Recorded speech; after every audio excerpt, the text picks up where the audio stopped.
नमस्कार, NMF news देख रहे हैं आप। आपके साथ मैं हूं अनुपम प्रसून। तो हर हार के बाद जो विपक्ष का जो पुराना रवैया रहा है, पुराने तेवर रहे हैं, वो अब की बार भी दोहराए जाने शुरू कर दिए गए हैं। ईवीएम का रोना, हर बार ईवीएम का रोना, जीतने पर यही रोना हंसी में बदल जाती है। और जब वो ऐसा लगता है कांग्रेस को कि वो हार रही है, तब वो ईवीएम का रोना शुरू कर देती है। इस वक्त दिग्विजय सिंह ने एक बहुत बड़ा बयान दिया है। पहले इस बयान को सुनिएगा। हम आपको कांग्रेस के रोने के बारे में और इंडिया गठबंधन की पार्टियों के रोने के बारे में कुछ बहुत रोचक बताने वाले हैं। बहुत ध्यान से इस वीडियो को आखिर तक देखिएगा।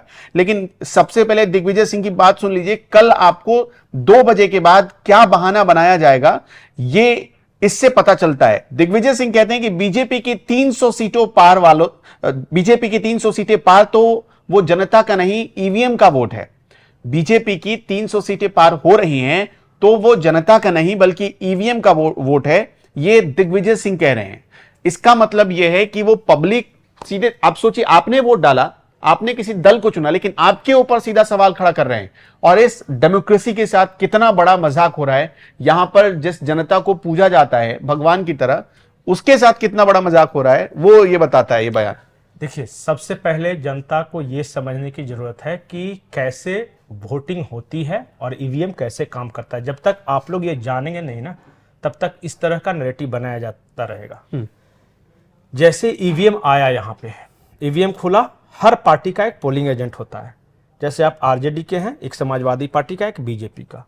वो एक जो ऑफिसर होता है सबको मॉक ड्रिल, मॉक पोलिंग करने बोलता है। भाई जब आके देख लीजिए सब ठीक है, हाँ, तीनों कोई ऑब्जेक्शन नहीं, तब उसे रखा जाता है। उसके बाद पब्लिक आई, वोट दी। उसके बाद फिर सारे पार्टी उसको एक फॉर्म 17A दिया जाता है। बोला सब ठीक ठाक है आपके सामने, किसी को कोई ऑब्जेक्शन नहीं? बोला नहीं, नो ऑब्जेक्शन, भर दीजिए। उनके सामने सील होता है। उनके सामने सील होके फिर जाता है जहां पे स्ट्रांग रूम में। स्ट्रांग रूम में सबके सामने फिर उस ईवीएम मशीन को रखा गया, बाहर से ताला लगा के उस पर सील मुहर लगाया जाता है। और हर पार्टी के पोलिंग एजेंट जो कार्यकर्ता हैं उनको अलाउड है कि आप वहां बैठ के पहरेदारी कर सके। पहली बात। अब दूसरा सवाल यह है कि विपक्ष का कहना है कि ईवीएम में छेड़छाड़। मान लिया कि ईवीएम तो सबको दिखा दिया, सबके सामने, अगर गड़बड़ होती तो कोई ना कोई पोलिंग एजेंट हर पार्टी का होता है ना, वो ऑब्जेक्शन उठाता कि देखिए मैं दबा दिया साइकिल पे और जा रहा है कमल पे। वो तो हर पार्टी का नहीं गया है, इसका मतलब वो ठीक है, सुरक्षित है, वहां गया स्ट्रांग रूम में। जब खुलता है स्ट्रांग रूम, उस वक्त भी हर पार्टी के लोग वहां मौजूद होते हैं। सबके सामने खोला जाता है, सबके सामने कैरी करके वहां काउंटिंग प्लेस पे ले जाया जाता है। जहां काउंटिंग हो रही है वहां जैसे ईवीएम खोला, काउंटिंग दिखाया, वो स्क्रीन पे भी आता है और सबको दिखाता है ठीक है, ठीक है, आरजेडी वाले ठीक है, समाजवादी वाले ठीक है, कोई दिक्कत नहीं, चलिए अपना अपना नोट डाउन कीजिए, स्क्रीन पे आ रहा है। फिर उसको रखा जाता है। फिर उनको भी कैलकुलेट करते रहना है, सरकारी कर्मचारी भी कैलकुलेट करता है, और तब वो पर्ची बाहर जाती है कि किसका कितना आया। तो हर लेवल पे हर पार्टी का रिप्रेजेंटेटिव मौजूद है। या तो आपके पोलिंग एजेंट बिकाऊ हैं, तब वो छेड़छाड़ हो गई, मतलब गलत था, और आपका पार्टी का आपने जो एजेंट बैठा है वो कुछ बोला ही नहीं। फिर भी मैं मान सकता हूं कि कहीं ना कहीं गड़बड़ होती है। अगर कोई सर्वर से जुड़ा होता है या नेट से जुड़ा होता, तब तो मान लिया कहीं से बैठ के कोई हैकर हैक कर रहा है। ये ऐसी मशीन है जिसका दुनिया में बाकी किसी से कोई रिश्ता, कनेक्शन नहीं, कोई कनेक्शन नहीं। एक इलेक्ट्रिसिटी का वायर होता है जो कि सिर्फ, अब बिजली के तार से कोई हैक कर ले तो अब तक ऐसी टेक्नोलॉजी नहीं बनी। तीसरी और महत्वपूर्ण बात, ये सब हो गया, सबके सामने हुआ। आज चुनाव आयोग ने प्रेस कॉन्फ्रेंस किया। उन्होंने क्या कहा? जो चुनाव लड़ रहे हैं कैंडिडेट, वो किसी भी स्टेज पर शिकायत कर सकते थे। उन्होंने कोई शिकायत नहीं की। पार्टी ने जो पोलिंग एजेंट बैठा है उन्होंने कोई शिकायत नहीं की। शिकायत कौन कर रहा है? जयराम रमेश, जिसको धरती पे नीचे कोई मतलब नहीं। दिग्विजय सिंह। अब बताइए, दिग्विजय सिंह बाकी कोई कैंडिडेट से नहीं पूछे, पोलिंग एजेंट ही बन जाते। हाँ, किसी पे बैठ के बोल देते कि हाँ यहां देखिए हम बैठे हुए थे, चेक करेंगे, हाँ ये गलत है। तो उसी पार्टी का इतने सारे, मतलब कि समझिए कि इस बार इलेक्शन कमीशन बोला है कि 614 मिलियन वोटर, शायद रिकॉर्ड है, 14 है। एक और अजीब बात है, जो कैंडिडेट जो चुनाव लड़ रहे हैं, जो काउंटर पे बैठे हुए हैं, जो 17C ले रहे हैं, जो कंटेस्ट कर रहे हैं वहां से कोई शिकायत नहीं है, फिर पता नहीं कहां से है। मतलब कुछ आ रहा है लेकिन मैं भूल नहीं रहा हूं क्यों कर रहे हैं। सो उसमें समझिए कि 2 से 3 लाख से ज्यादा होंगे पोलिंग बूथ, 2 से 3 लाख के एजेंट आपके रिप्रेजेंटेटिव बैठे हुए, 3 लाख में से एक आदमी कंप्लेन नहीं किया।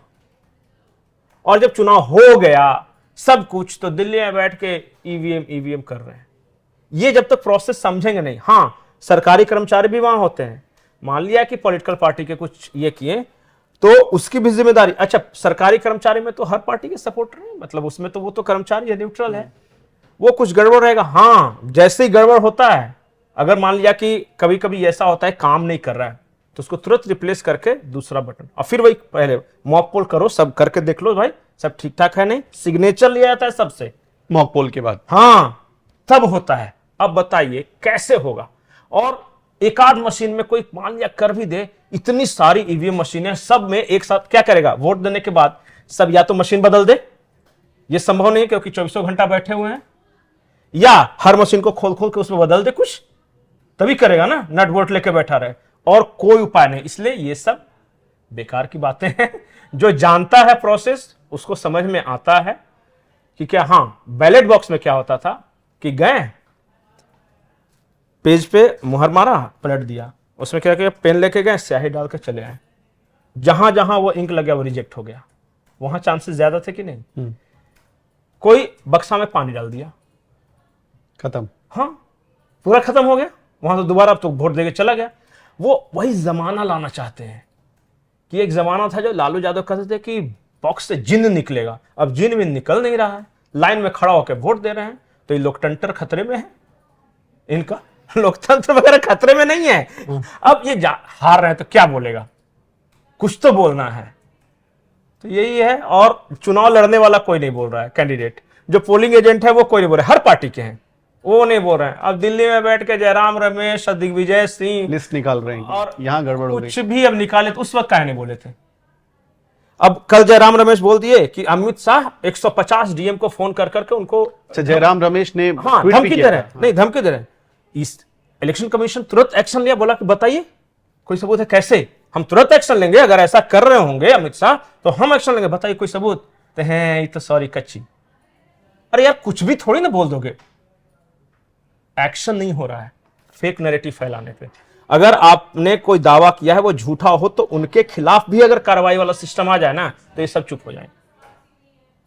अच्छा, क्या ये मतलब आपको लगता है इतने बड़े देश में इतना सारा 150 डीएम को फोन करो आप और उसको कहो कि 150 डीएम में से एक भी कुछ नहीं बोलेगा, कोई तो ऐसा डीएम होगा जो रिकॉर्ड कर लेगा फोन, किस पे किया होगा, एक सबूत कुछ तो दिखा। अरे ऑडियो क्लिप जारी करो कि देखिए अमित शाह ये बात कर रहे हैं, तब मजा आ जाए।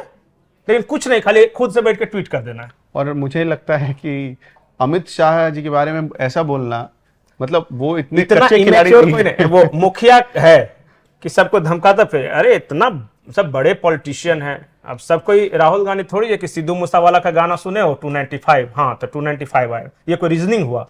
सिद्धू मूसेवाले का गाना ये सीट लाने का कोई तो रीजन बताओ कि कैसे आ रहा है। तो ये सब नहीं बताना। हाँ, एक चीज मैं सीरियस नोट पे कह रहा हूं, इस बार विपक्ष ये कोशिश करेगा कि या तो वो बार बार ऑब्जेक्शन किस चीज में, रिजल्ट को डिले करने की कोशिश करेंगे, और कई जगहों पे मैं पूरी जिम्मेदारी के साथ कर रहा हूं, उन लोग हंगामा और हिंसा की भी कोशिश करेंगे। और इसके लिए भारत सरकार, चुनाव आयोग को सतर्क रहना होगा। और बंगाल में इसका ट्रेलर दिख भी गया, अभी जो लास्ट फेज का इलेक्शन हुए। नहीं, वो सब कुछ नहीं कर पा रहे हैं ना, तो वो सब लोगों के मन में यहाँ के इलेक्शन प्रोसेस के प्रति एक असंतोष पैदा करेंगे, मतलब कंफ्यूजन पैदा करेंगे। बहुत सारे लोगों को जो नहीं समझते हैं ना इस प्रोसेस को, तो उनको लगता हो कि हाँ मोदी बैठा होगा कहीं, कोई हैकर होगा और सब ईवीएम को हैक कर लिया होगा। नहीं है संभव। आप समझिए कैसे ईवीएम काम करता है। बुलाया था ना चुनाव आयोग कि ये रहा ईवीएम, आज सब पार्टी आ जाइए और अपने साथ एक्सपर्ट को लेके आइए, ईवीएम हैक करके दिखा दीजिए।